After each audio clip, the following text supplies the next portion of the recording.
Welcome to the Black Mental Health Forum, a dedicated space for fostering meaningful conversations, support, and resources around mental health within the Black community.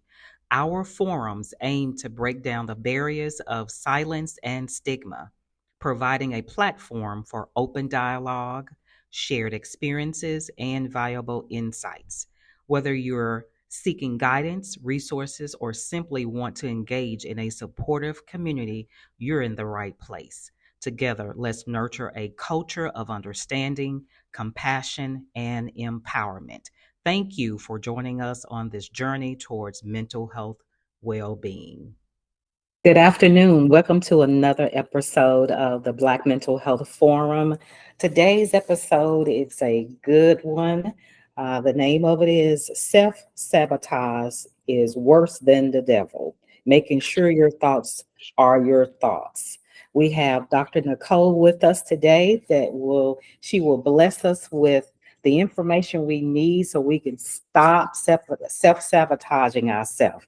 Dr. Nicole, please introduce yourself.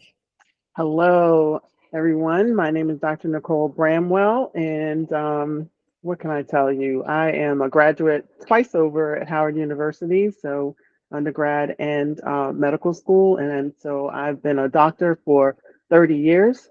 That surprises me every time I say that, that much time has passed by. I am married. Actually, in September, it'll be 25 years. And I have a daughter who is 21 years old who wants nothing to do with medicine at all because both of her parents are in medicine. She doesn't want to do anything in there. So she actually has a BS in air traffic management, is getting ready to go to the Air Traffic Control Academy, and she is completing her master's in human factor psychology. So very busy young lady. And so I've been out on my own doing weight management and wellness coaching and encouraging. I must say that part because I think that's a larger part of it, and counseling, because that's even larger part of it. That and the encouraging goes together. And so, I've been doing that for 11 years, and it's been really great to be able to help people through things that are related. You think that it's just about food, but it's not. It's never just about food. And wellness is the whole person. And so what I've learned is to incorporate a lot of things that weren't being incorporated before. Not as much. I have greater focus on it. I shouldn't say it wasn't focused on, but I'm more formal about it so that make sure that the points get across about mindset and the psychology and emotions that are related to, and the social factors that are related to food and just our health in general. And so I love this topic because this is basically this. I always just circle right back to self-sabotage because so many things are linked to it and we don't even realize it. Thank you for the introduction. Uh, Self sabotage, what is it and how does it manifest in our daily lives? So self-sabotage encompasses a lot of things. It encompasses actions, words, where we place ourselves, who we become friends with, what type of things we watch on TV. So self-sabotage is basically you are doing something that is preventing you from doing something that you said you wanted to do. So you have a goal, but you're doing something that's preventing you from doing that, and you're doing it. No one else is doing it, and it can be very subtle, which I think most of the time it is, and that's what gets people tripped up. And it started from a long time ago, from when you were young and you were listening to different things in your environments, how we learn to have conversations and that type of thing. And we actually learned how to self-sabotage. We weren't wired that way, but we learned how to do that. What's the difference between true thoughts and thoughts that influence self sabotage? Ha ha ha. So true thoughts. Oh, that's really, really deep. So that gets into your belief system. And true thoughts really, are they really your thoughts? A lot of our thoughts are things that we've heard other people say. and they become incorporated into our thoughts. And so we think that they're ours because we've heard them over and over. They've been repeated. We're immersed in that environment. So true thoughts are really what you're thinking. And I think that truth thoughts, TRUTH, um, are those that elevate you rather than bring you down.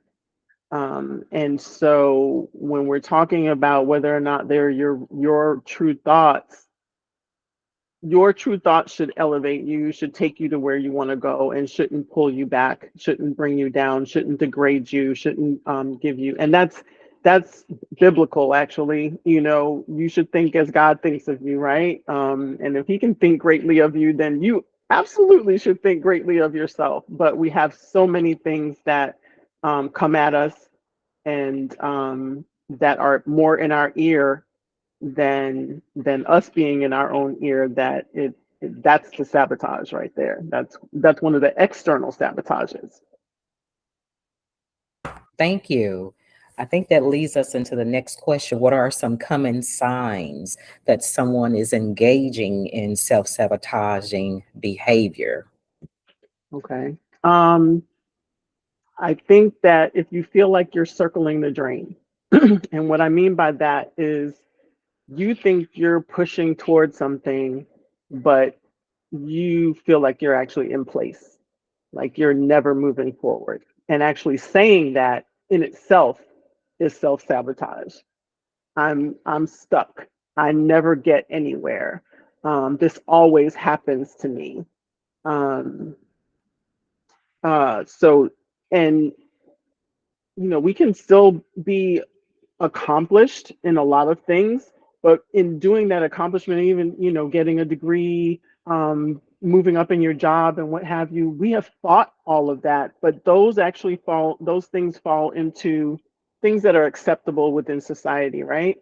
But when we start to go outside of the box, out of the box, that's when self-sabotage kicks in, and external sabotage kicks in, because everybody's used to being in the box, or used to you being in the box, or used to you being something to them, that they feel that they need, rather than who you need to be for yourself to get to where you want to go. And so um, I think that, again, it happens really, really early on, in our interactions with people, just within our families. If we haven't had family members that think that they're successful, if they think that they've had a bad life, if they think that things have been rough, they repeat those things. We hear that, our subconscious records it, and then we basically start spewing that out. And even if we don't say it out loud, we're thinking it and we're rotating that in our mind. And that's what's actually affecting you as you try to move forward. Those things play back. So you say, your mind is actually saying, well, my mom wasn't able to do that. Why would I be able to do that? And then that perpetuates, and you perpetuate that. And the more you say it, the more you make it true, because your body's trying to protect you. Your body's trying to help you make it true. So you just pull those, that's the law of attraction, pulls those things toward you. That energy is attracting that same energy. And you have to be really, really purposeful about moving outside of that. And you have to be conscious of it. And that's awareness and mindfulness. That's where that comes in.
Um, Thank you.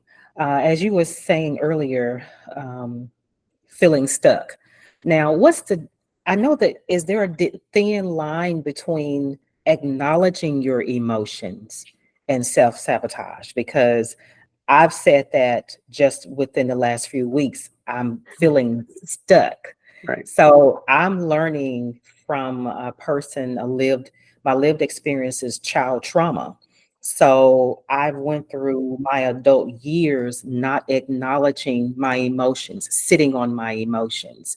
So I make it a priority to acknowledge my emotions and to allow myself to feel. I don't always get there every day, but is there a thin line between acknowledging your emotions and the self-sabotage?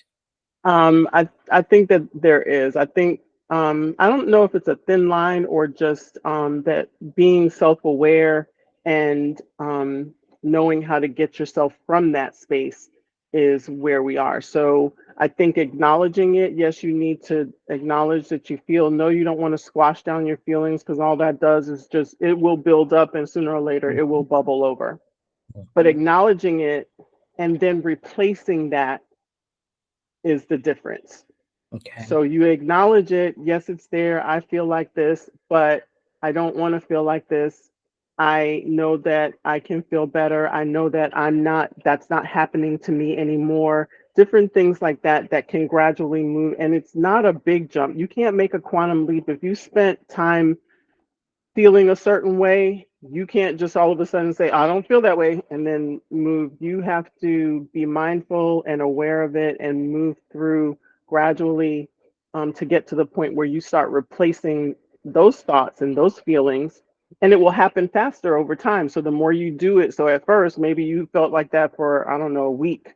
And then the next time that feeling comes to you, maybe you only feel that way for a couple of days. And then it happens, a few hours or maybe one day. And then you can actually move through in an hour. You can move from feeling this way to feeling so much better and actually moving toward whatever it is that you're working towards. So, but again, it starts with being aware of your feelings, acknowledging them. I practice something, and I'd like to share it with my clients called tapping. And I'm not sure if you're familiar with that, but that's exactly what tapping does. So it is actually Yes.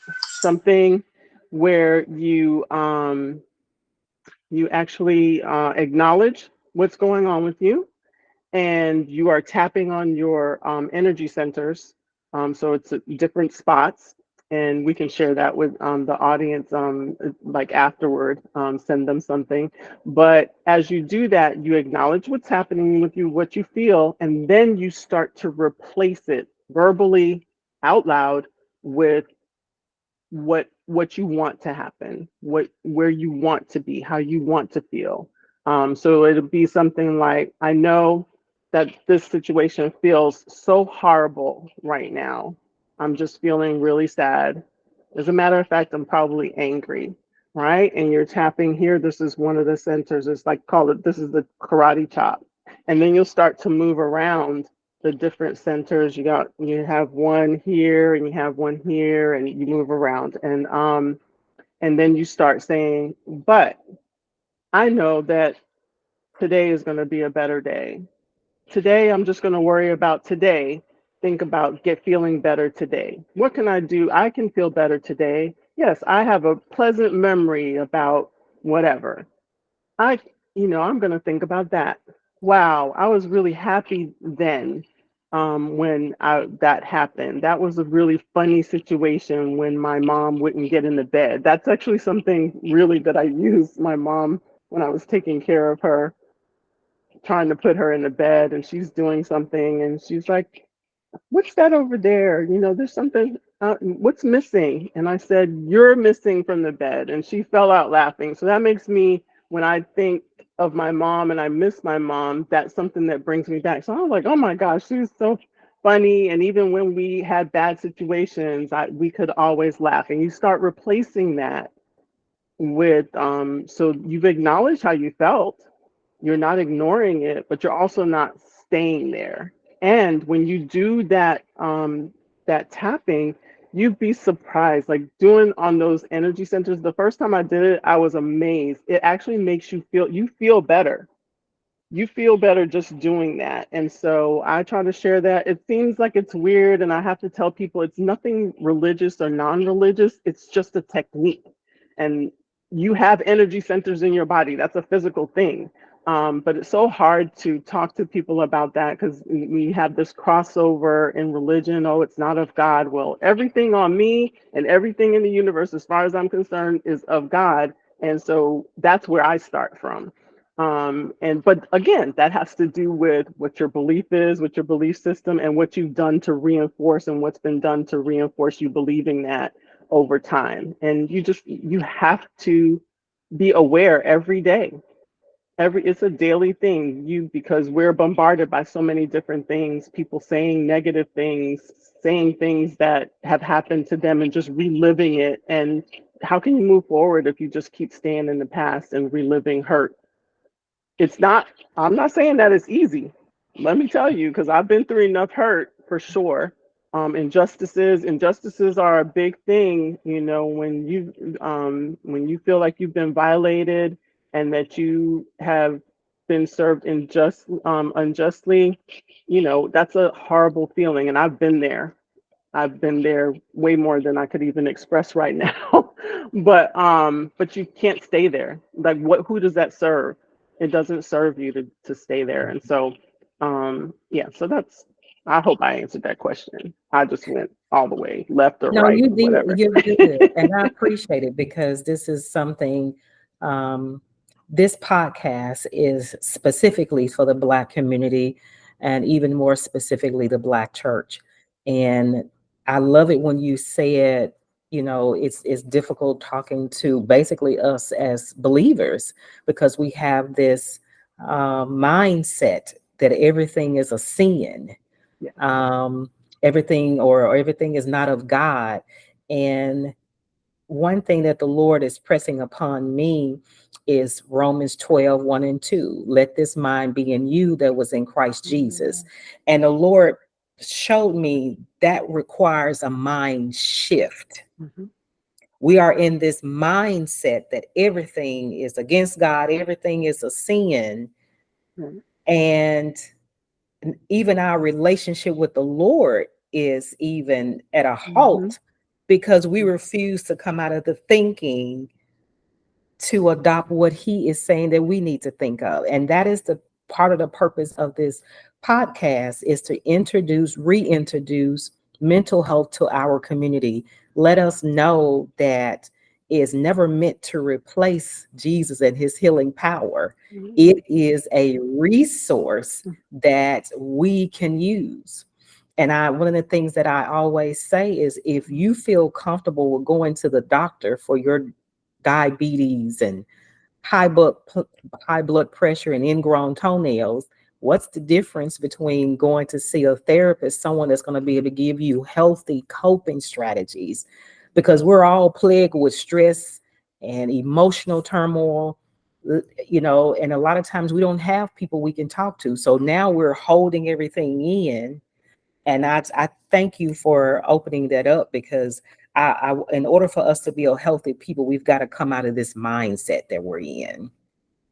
Absolutely. I totally agree. And I think that mental health is directly connected to spirituality. And so our relationship with God, I mean, he talks about our mind, he talks about what we think, we talks about what we say.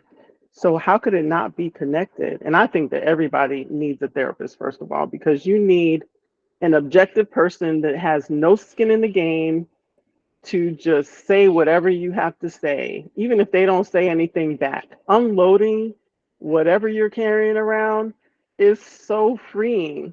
I'll have to bring my mom up again because my father left like when I was 6, and so when we moved to Florida, my mom was, raising us, me and my sister alone. And she would get to a point where she said she felt like screaming. And guess what? She would. She'd stand up in the middle of the kitchen and she would scream, but it was a release for her. And so I actually fall back on that. I'll go sit in my car, or when I was working at the hospital and I just had it, I was like, if I can just get to my car, and I'd close that door, and those were my walls of safety, and then I'd scream. And it feels so much better because then you can release it, and then I can go on and do whatever else I need to do because I didn't hold it in. And we learn to hold things in, and we think that that's a sign of strength, and it's not, because it strips us of our energy. It just keeps leaching our energy over time, and sooner or later you don't have anything left. You can't give anything from an empty cup. And so we have to get to that place where it's okay to do it. And I agree, you can't go talk to everybody, and you don't want to tell everybody your woes, because the way that it comes back to you again, that's where a lot of times when we're talking to believers, oh, just do this, just no, can you just listen to me? Let me say what I need to say. Don't invalidate me. That's what it feels like. It feels like invalidation. And then I'll get to the point where I probably will ask you to pray with me or pray for me, but let me unload it. Don't try to squash it. But I think the reason why people try to shut you up really quick is because they don't know what to say, they don't know what to do, and they have probably experienced the same thing, or maybe even experiencing the same thing then, and that's what somebody else told them. And that's what I Wow. mean. You're saying somebody else's thoughts. Yes. Yes. And as you said that, the Lord blessed me to come across something called the ministry of silence. And silence make a lot of people feel uncomfortable. But there's so many benefits in the ministry of silence. So when you in your spiritual life, we after we pray, we need to just sit before the Lord and be quiet. That's what I've always heard. But silence also helps your mental health as well. And when it comes to us, especially when you're grieving a loss, whether it's things, people, situations, that when we go and sit with someone, we always think we have to say something, and that's not the case. Just sit. Your presence is the present. Just sitting there. And that's something that I want to try to cultivate that even more, because again, we don't all, and even if someone passes in your life, there are no words to even comfort them. So why even try? Just sit there. Absolutely. Absolutely. I just said that to someone, called me last night and told me that her mother had passed. I actually know her mom from when I was working at the hospital. And I just told her, I know how you feel. If you need anything, you can just call me. I said, my sister and I, when we're feeling sad about losing my mom, sometimes we just sit on the phone and we don't necessarily say anything. I said, we listen to each other breathe. She laughed at me. I'm like, but it's comforting. I know she's there with me. She understands what I'm going through because it's our mom, and we're good with that. But my mom and our household was cool with silence. But that means that you have to feel good in your own skin. That means that you have to be okay with your own thoughts, what you're thinking about, how you're reviewing what you did. Did you do right? Did you do wrong? Could you have done something better? As you're reviewing that, nobody wants to do that. That was the biggest thing about the pandemic. People were spending time with themselves, and they didn't know what to do because it's a scary place. And it may take you to a dark place sometimes because you need to visit that and then handle it, deal with it, lay it out and see what's there. That's how you grow. But so many of us don't grow anymore. We don't read. We hear that we're reading the Bible, but you don't really do that either.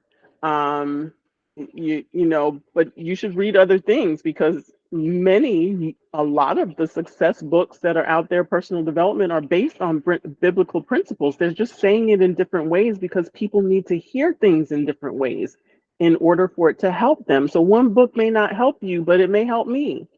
You may get through that book, get to another book that is more helpful to you. We have to drop those things that everybody else except for us, is ungodly. Just like nobody wants to go to their doctor. Well, God works through doctors. You can't tell me that I wanted to be a doctor from when I was 8 years old and that wasn't placed in me by God. You can't tell me that, because what I did over my career and diagnoses that I made, it wasn't my knowledge. I know that God prompted me. I know Spirit prompted me to, hey, do this. Mm, this is probably this, even though it's not looking like that to somebody else. And so, and that's not in my own power. And I thank God for that, that I allow him in to help me do what he put me here to do. Now, that's only one of my purposes. I realize that through becoming a doctor, there are a lot of, I have another purpose, which is to encourage. And I feel that I can encourage a rock. And so, that I learned through from being a doctor, that is that's my other purpose. That is part of my piece in God's plan for me to help people heal. I don't do the healing. I'm a conduit for for them to get to it. And I think when we don't say that clearly, then people are like, oh, you think it's in your power? No, I already know that. So I don't need to say that to you. I don't have to say it every time that I do it because I'm working with God. And as I've said to people about many situations, if God and me are okay, I and you don't feel that you need my help or want my help, then we just have to leave it there. We have to be okay with that. And I'm okay. I have lots of people that I love from a distance. I don't talk to them often. I might talk to them every 2 or 3 years, and it's okay. Sometimes you have to do that because you have to save yourself. I So do agree. I do agree. I love this conversation because it's real. Um, and so, why do you believe self sabotage can be more detrimental than the external negative influences, often referred to as worse than the devil? because you're aware of the devil, that's something to push against. That's something to verbally push against that again is acceptable by society, but we don't want to say that I'm messing myself up. We don't want to say that the words that I'm saying are what's stopping me from getting to where I need to go from point A to point B. We don't want to say that what I did, that consequence, even though God loves me, there's still consequences to things, and the consequence came to me, and I don't want to deal with that. Or something happened unjustly to you, but at the end of the day, you still have to take responsibility for yourself. And responsibility does not mean blame. And that's where we get tripped up. We get tripped up that everything is somebody's fault. There's blame, or if it's somebody else's fault, and then we just think, like, how does that serve me? How does that get me to help the people that I'm supposed to help? How does that help me do my purpose if I just keep saying I'm blaming somebody for something? So if I accidentally spill milk or somebody else accidentally spill milk on the floor, it was an accident, but somebody has to take responsibility for cleaning it up. We can't just stand there and look at it. All right. And that's simplified, but that is what we do. And our society is built on blame. Somebody's got to be at fault. Somebody's got to pay, especially in our country where, you can sue for anything and everything. Um, and it's just that sometimes bad things happen to good people. But through that, if you're a believer, I mean, Job had it really, really bad. If you if you're a believer, you know that it will be used for your good. And I believe that wholeheartedly. I've seen God show up too many times in my life not to believe that. Um, all my life when I was young and what have you. I showed up for my mom. I used to ask my mom, how do you even do this? Like, you don't even have enough money. As a teenager, I used to go cash her check and go pay all the bills. I knew what she brought back home. I knew what was left over. I said, how do you do this? Prayer. She believed. She believed. And so we either believe or we don't. And but you got to work on that, and that should grow over time. You should mature in that over time. It's not going to be the same as it was 10 years ago. It shouldn't be as it is today or tomorrow.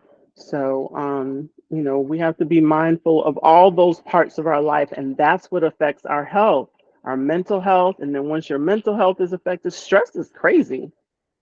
Stress will tear your body apart and you don't even know it because you think that you're handling it because it looks like that from the outside. You don't let anybody see you cry. You don't let anybody see your pain, but your body is manifesting the pain and the result of the pain. That's the consequence of the pain. This is awesome. As you were talking, there were so many things coming to my mind.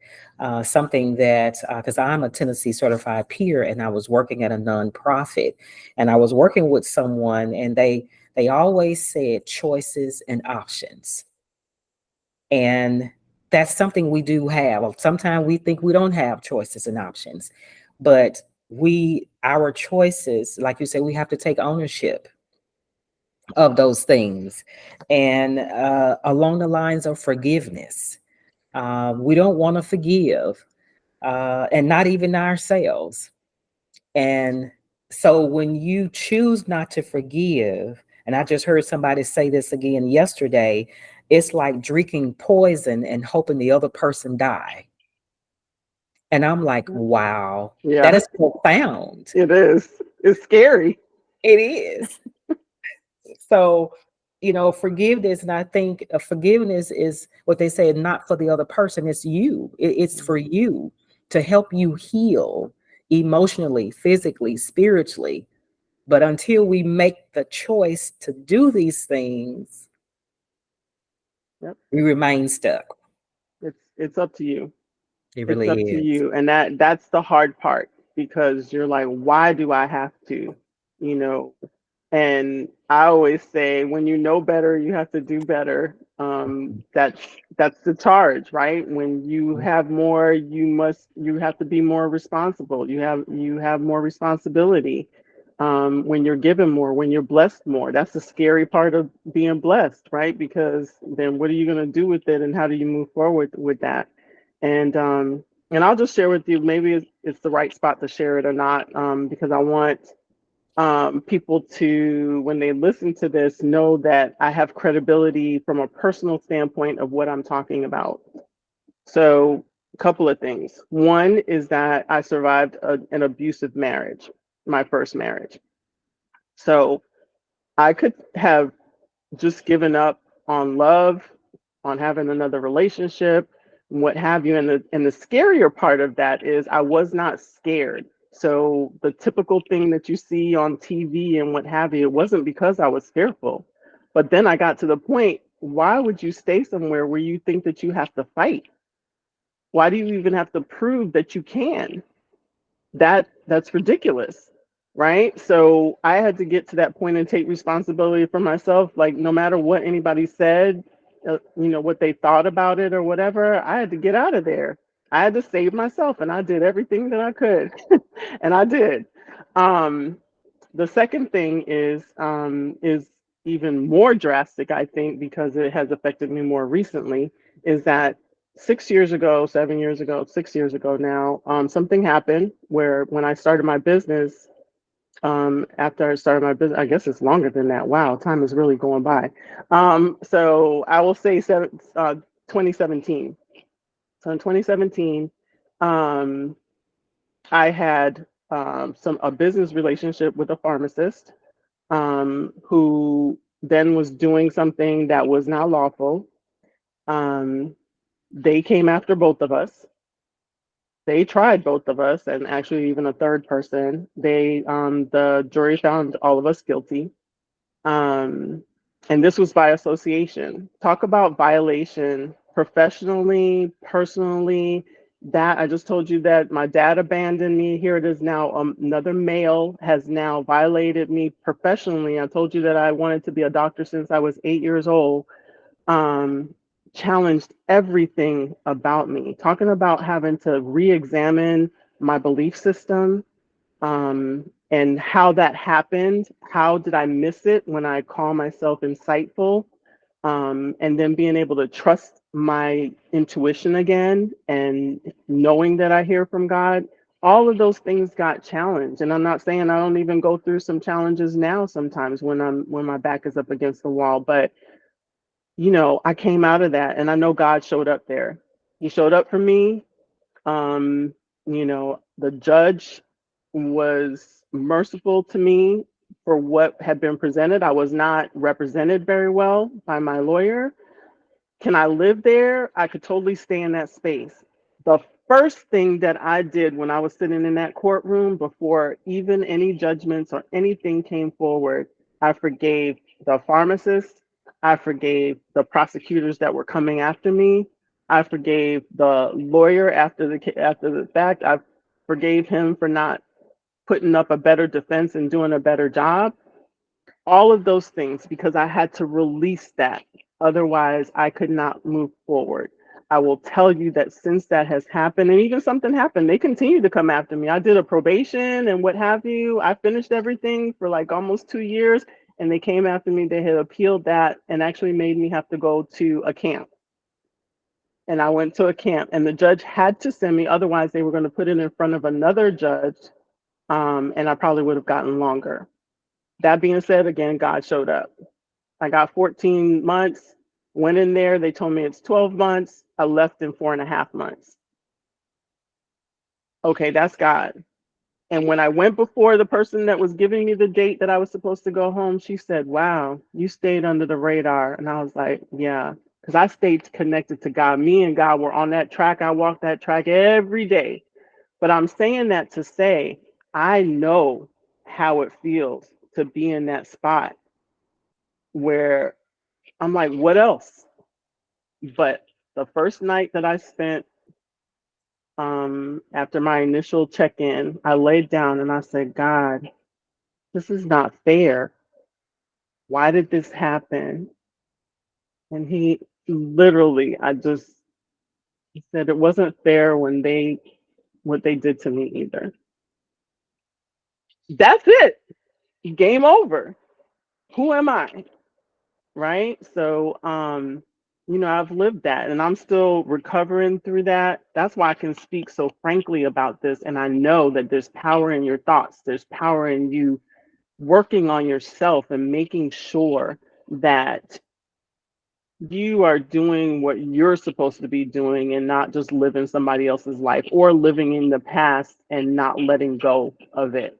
And that's just a ball and chain for real that you are just dragging with you. You cannot go anywhere. And if you jump off the cliff, guess what? You're going straight down because the ball and chain is going to weight you down. Whereas if you jumped off even by yourself, you could probably grab onto something and you wouldn't have something else pulling you down. So even when I got to dig my nails in and hold on to God, that's what I'm doing. And I'll tell people I'm holding on. I'm hanging on by the nails, but I'm holding on because I know that He's true. He's faithful and He's true. And this is a doctor saying that. So yes, doctors believe in God, like strongly. Praise the Lord. That is awesome. Praise the Lord. How can mindfulness and awareness help individuals recognize and combat self-sabotaging thoughts?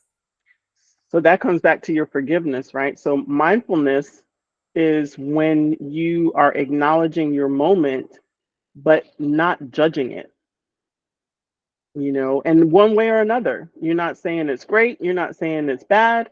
You're just acknowledging where you are and probably being in a space of appreciation, like what's around you, what colors are around you, what are the birds doing, what have you, but you're not judging it. And you're just breathing in and taking in this moment. And that's what we do. We live moment to moment. We only get one at a time, but it's always now, right? Because a minute ago is already gone. 30 seconds ago is already gone. So it's always now. And so I think that mindfulness really leads you to that. And you have to take time and know you don't have to go on a long vacation, you know, 1,000 miles away. Every day you can take a breathing mindfulness break where that's what you're doing. You are quieting your mind and pulling yourself in to that moment that you are in and getting actually quiet. And you become more comfortable with being quiet, which is why people say they don't meditate. And then again, we start throwing the Bible. Oh, that's not of God to meditate. Well, actually, the Bible does say to meditate on the word, and it means chew on it and think about it and feel it all through whatever time period you're going to meditate on it. So that's totally not true. but we pick and choose what we want to believe and trust, right? Um, and paying attention to yourself is not ungodly. He wants us to take care. Why wouldn't we take care of the temple that he's given us? It says that in the Bible. You're supposed to take care of your body. So if that weren't the case, why would Jesus ate too? He didn't not eat. He didn't not wash his feet. He got baptized. Like all those things. We kind of push those things to the side and don't pull it together in a practical way. So mindfulness and then awareness, I think that those are married together. Because I think as you become more aware of what's happening to you and that you can actually have a say and a space in what's happening to you, that you become more mindful, that you can practice mindfulness. But again, these are intentional behaviors and thoughts. You must be intentional about it. And I'll tell you, I get off track sometimes. I'm like, oh my gosh, like when was the last time that I really prayed? When did I meditate last? Oh, I was meditating in the morning and at night, and I stopped meditating in the morning, and I realized that's affecting me. But that's awareness, and then being mindful of what my moments are like without those pieces, and so pulling it all together. It did not happen overnight for me. It's still a constant. You should always be growing, you should always be moving toward getting better. It's not like you learn how to do something and then it's just over. You continue to practice it. We practice life because we didn't do 5 minutes from now, I didn't practice that. I don't know what's going to happen in 5 minutes. So we have to practice our life. That's what we're doing, and pulling it together and pulling those moments together as we go along. So mindfulness and awareness are definitely married together.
As you were talking, because I am an adult survivor of child trauma, and my trauma is molestation and rape.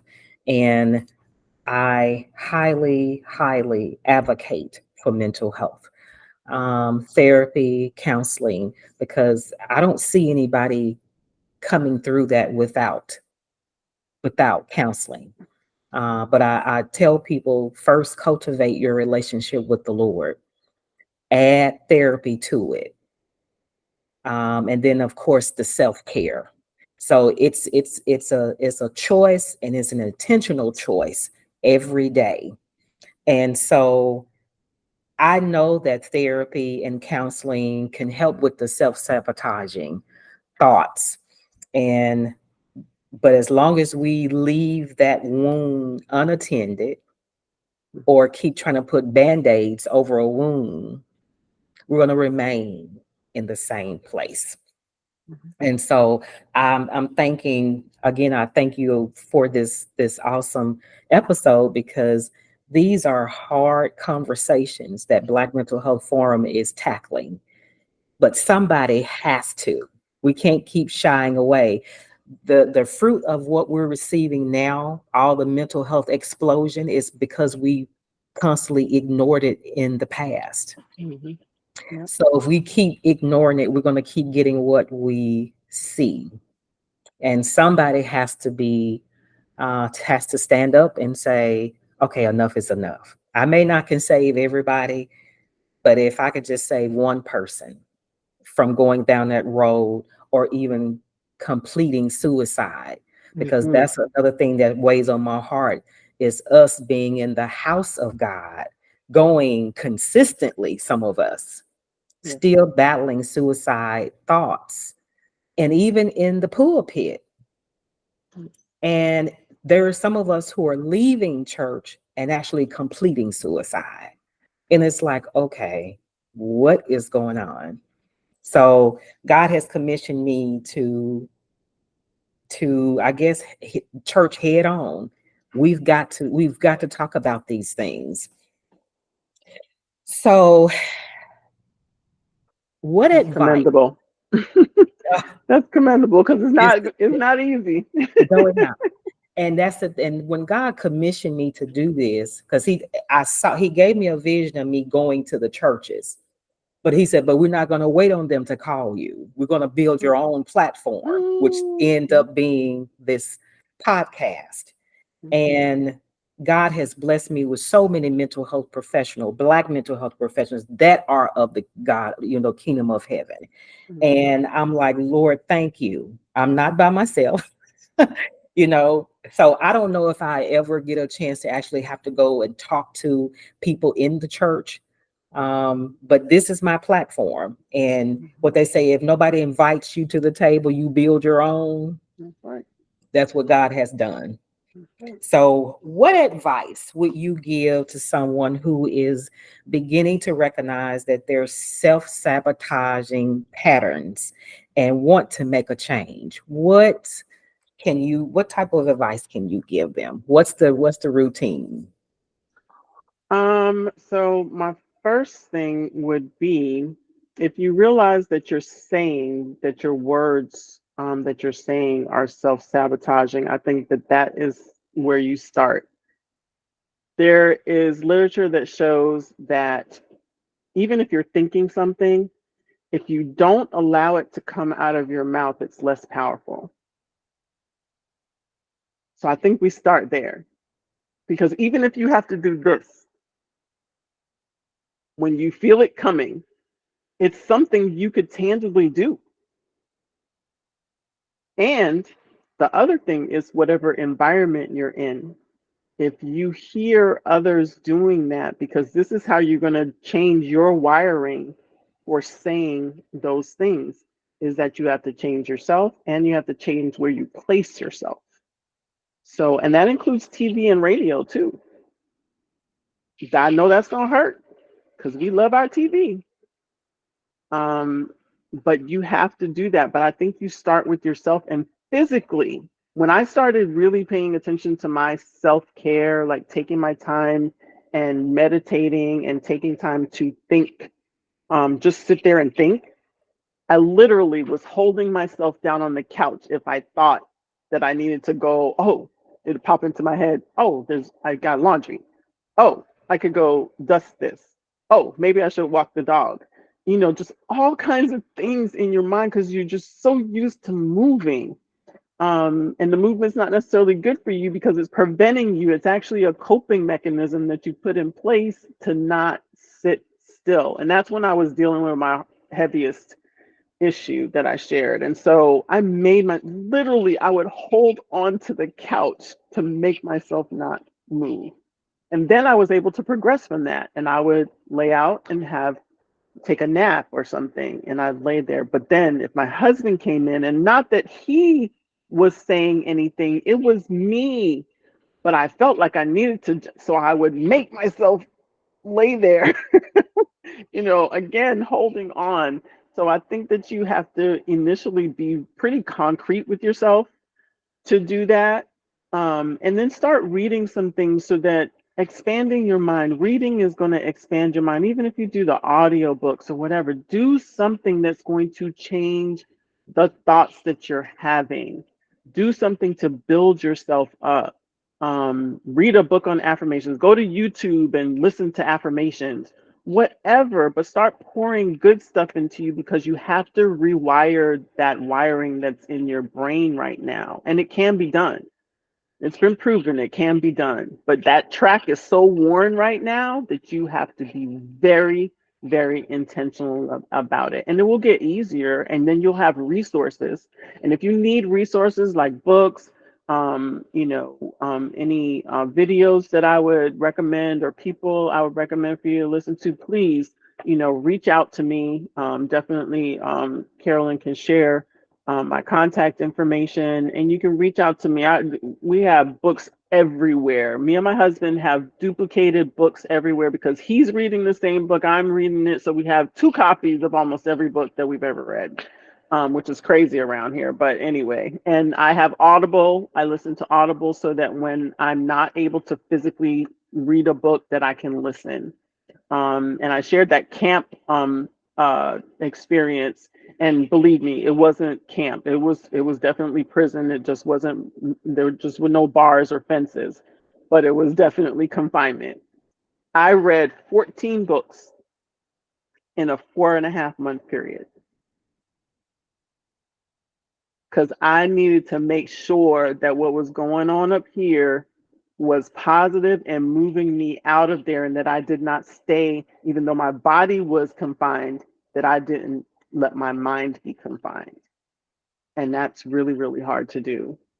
So all I can say is just start reaching out. There's so many things out there. Eric Thomas, um, sometimes he's yelling, so I don't necessarily, sometimes, sometimes you need for somebody to yell at you. So I'll listen to him, and then there will be days like I can't listen to him today. I'll listen to Joel Osteen, or somebody that's in between is Joyce Meyer. She'll yell at you a little bit, but then she'll like, rub you back or something, with what she's saying. So I just have a lot of resources, and I know when I feel a certain way, I know where I'll go to grab what I need. Even if you read 2 lines out of a book, it's probably going to be exactly the 2 lines that you needed to read. Because if you're grabbing positive books, then whatever's in there is going to reinforce the positive mindset. That's awesome. And I like what you just said, and something I call a wellness toolbox. Um, so you have to build your wellness toolbox so that, and it's just tools, Right. resources that you can go to and grab, whether it's puzzles, you know, saying your affirmations. You build this over time. And the purpose of it is to keep you from going into crisis. That's Exactly. exactly what it's for. So if you've ever been in, I've never been in a crisis before. And I work hard not to, Mhm. but you're out of your mind, so to speak, and they have to send you to a hospital where you'll be confined for a few days, especially if you're saying things such as I'm going to kill myself and things like that. But the wellness toolbox is something that I encourage us to look at, build it, and use it daily. There are some things you won't use every day. You may use that once a month or once every quarter, but whatever your toolbox consists of, use it daily because life keeps happening. Yep. Period. Well, life is life. And yep. Life is life. And Your wellness toolbox is actually something that is okay to allow that to overflow. I know when you pack your suitcase and your purse and whatever, that's unsightly to and not functional to allow it to overflow. But that toolbox right there, stuff can be pouring out because that's what you want. You want to be able to grab something at any moment to be able to, get yourself out of that space. And don't wait till you feel so bad. Even if you feel a little bit and it feels familiar, it's that emotional memory that makes us start going back into the past, because even if it's not the same situation, something made you feel the same and it started pulling you back to those and then you start adding them together because now you remember that thing and the other thing and the other thing, and then before you know it, you are 10 years ago thinking about every bad thing that happened to you, and then it makes you feel worse. So you need something that's going to pull you forward so that you don't stay in that space. So yeah, the toolbox, start building it, start throwing all kinds. I love the crosswords. That's helping, and there are um, Bible verse crossword puzzles that are the word finds and what have you. I mean, it just fills your mind, keeps filling your mind, and building that healthy track rather than that other track that you have going on. Yes. And one thing I came across yesterday, I was in a class and this person said they created an affirmation bowl. He just filled it, whether it's a mason jar or whatever it is, and he filled it with affirmations. And every day he'll go and just pick an affirmation and say it and focus on it every day. I thought that was wonderful. So, but this has really been a great episode. I want to know, and we're going to let Dr. Nicole go. She has blessed us with some awesome information. Becoming aware of our thoughts is so important, but not just to sit in them. You know, God, as Dr. Nicole stated, that God has a word for us to work on these thoughts, not just sit there. So if we want to move from one point to another, that's moving, that's shifting. But it takes courage and it takes intentionality. It takes a decision to do that. So I appreciate the talk, and we will get this video edited and up, and we're going to share it as soon as possible. Any last words, Dr. Nicole, before we end it? No, just like I said, feel free to reach out. I'm on Facebook Messenger, so you can reach me there. Pretty much on all the platforms, I'm Dr. Nicole Bramwell. So you can find me there, and we can have conversation. If there's something you need help with, or just need some direction on resources, I'm open to that. Thank you. Everyone, thank you for joining us today. We hope that this episode does help you or spark some fire under you to start moving in a direction, especially in the direction of your purpose if you're not aware of what your purpose is. We thank Dr. Nicole again for her time and her expertise, and have an awesome rest of the day. Thank you for being a part of today's Black Mental Health Forum. We hope this session has been enlightening and empowering. If so, please be sure to like, comment, subscribe, and share. Remember, your mental health matters, and reaching out for support is a sign of strength. If you have any questions, need resources, or want to continue the conversation, feel free to contact us. Let's keep the dialogue going, break the silence, and together build a healthier, more supportive community. Until next time, take care and prioritize your well being.